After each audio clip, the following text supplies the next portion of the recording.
Yo, what is up guys? I'm here hitting you up with another Etheria restart video. So today we are finally talking about my Doki Doki Inferno team, and we have a special showcase as well, as you saw in the intro with Celine. But guys, before we jump into the Inferno team, quick thing in eigener Sache. I uploaded my yearly reaction video and initial thoughts to the skill preview a couple of hours ago. If you didn't check that video out yet, go check it out as well, so you know my initial thoughts about yearly. And while you're at it, leave a like as well. Oh, by the way, as you can see here, the team was running in the background as well. Okay, let's get into the meats and potatoes of this team setup. This is first of all, a MaTeIRiA team showcase, so not Remolka, not Ziada. This is based on MaTeIRiA, and as you can see, there's also a Lily included. Sorry guys, but this is what I'm currently using for Inferno right now. I'm trying to get the safest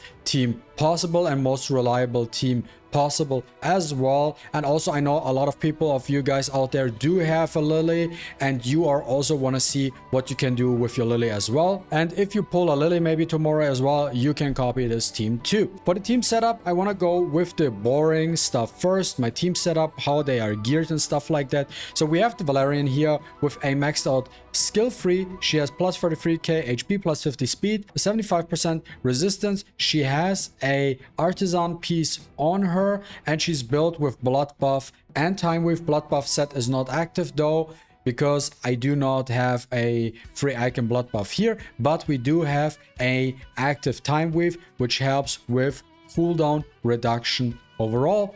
Then next up, I have a Lily here. The only thing she really needs is speed. That's really about it. That's why I built her. See, she's currently on a Swift Bulwark build, since I can farm Aurora Inferno now. I will do that in a separate video as well, because I got a little bit more reliable, but I will also wait for Yali tomorrow as well. This is just what I had equipped, and also with the Codex, you can equip Artisan something, but I just tried it out, and for some reason it just works for me. Then we got Kazuyo. Kazuyo is on a Swift and Swift Smite build with a Jackal Guard with very high accuracy, 175%, and very high speed, plus 193. She can be slightly slow as well. You don't need her to be that fast. Plus 170 should be enough. I think the benchmark is 285, I think. Don't get me wrong, to move first more or less, but this is her build with a skilled up S3.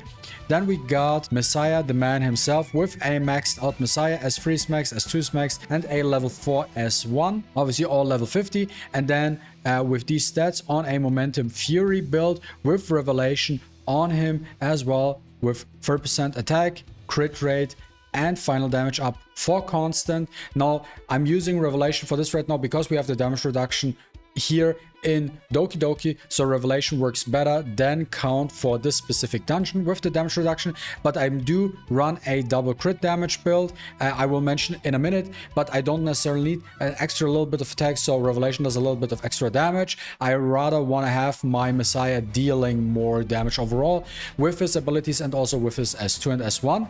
And then the MVP and the shining star here in this video and this topic and this build is Celine. How did I come up with Celine? Well, it was fairly easy, or not easy at all, but I was trying different Doki Doki Inferno builds. I was trying Claws, I was trying Freya, I was trying Ling Lao, many different options. You could probably also try, for example, Kachi the God, but nothing really worked properly. Emio I also tried, but nothing really worked out properly, and I was quite annoyed by it. And then I looked just through the units I had, and I was like, oh, I got a Celine, let me check her out again. And well, seems like it, Celine is actually the absolute perfect fit for Doki Doki Inferno. What does she offer? So on her S1, she has a debuff with a 30% chance, so it's either a dot, a silence, or a forgetfulness. Then she has a passive which basically gives a shield to all her allies every single time it's her turn, which is 10% scales of 10% of her max HP. And this shield also has a 40% damage absorption reduction. Plus, on top of that, she also reflects 75% of the damage which was taken in. For the build itself, actually, let's talk about this S3. Now, her S3 is an AoE skill that hits 4 times with a 20% chance of inflicting attack down and forgetfulness. And if you upgrade it to level 3, it's now a 30% chance. This is a very high chance. This is like very high chance of landing her debuffs. So what forgetfulness does is it deactivates passive abilities of opponents. That's what the effect is. But forgetfulness is also considered a CC. So when you apply forgetfulness on an enemy, the 90% damage reduction buff, gold buff they have, is removed because she lands that thing. And since she hits 4 times and I skilled it up 2 times to get it to level 3, to get the 30% chance, there's a very high chance of her landing that specific debuff, and with a high accuracy of 183. And then she also has an artisan piece with speed and stuff like fairly fast. And now let's just jump into this showcase, my team, how it functions, how it works, right? So you have a better understanding. Kazuya starts off, can land a sleep or stun, whatever, right? And can also start applying already a attack down.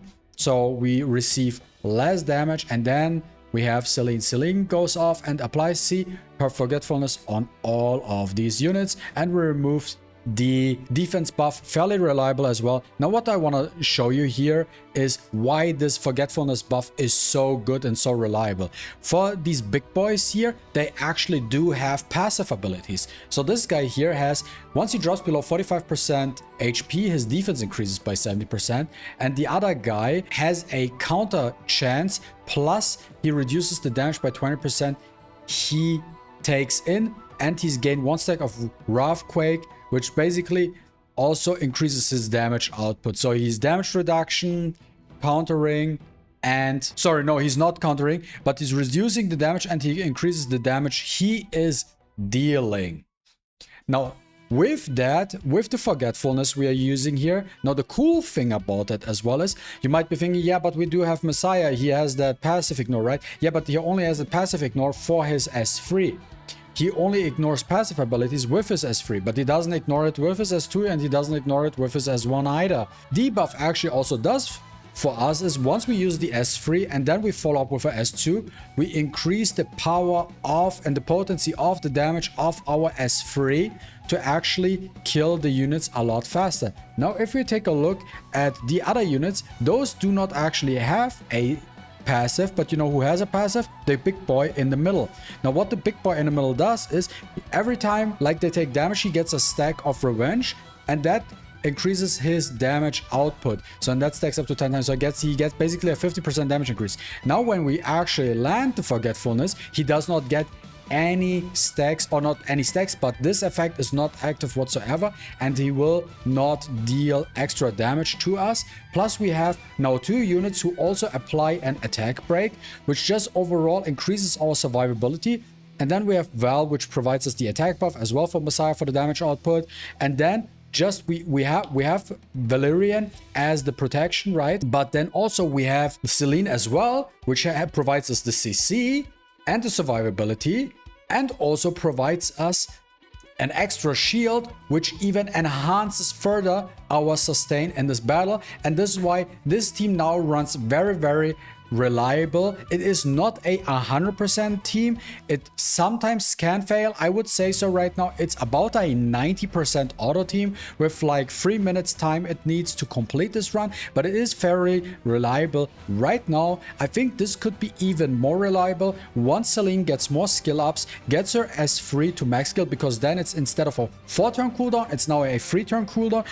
She can use her S3 more often, plus with her S2 as well. So MaTeIRiA went down here, but I think this is still not an issue. We will still be able to kill, because when this guy attacks, we have the shield of the Celine, and he would kill himself. So even if your CC, your DPS dies, you still have a chance of actually winning because of that aqua shield, which reflects damage output, and this guy does actually a lot of damage, so he actually hits himself. Once her skills are maxed out and her S2, you get a thicker shield, a higher damage reflection, stuff like that. This team becomes even more reliable. I'm super happy that I actually discovered it. I really wanted to show you that. I also, this is not the only place where I use my Celine, so this is just as a bonus really quick. The other team I'm using, if I can show it, let me see.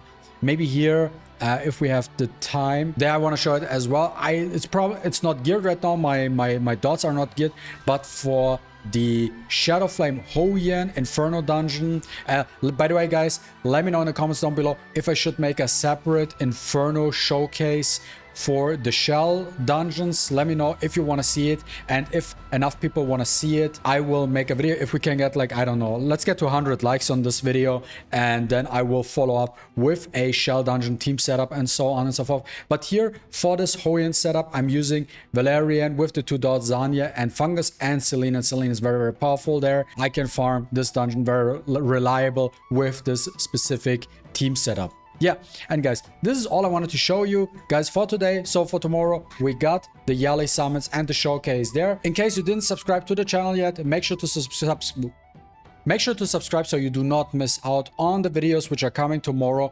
especially if you're considering polling for Yali and you want to have a first look on how she actually performs, because I do want to bring her, I plan to bring her in every single Inferno dungeon and show you the performance of Yali tomorrow. I hopefully we get some sort of reset event so I can actually put skill ups into her, but that's another story. But yeah, guys, that is all for today. If you enjoyed watching this video, don't forget to leave a like and a comment down below. I really appreciate it, and see you with the next one. Deuces.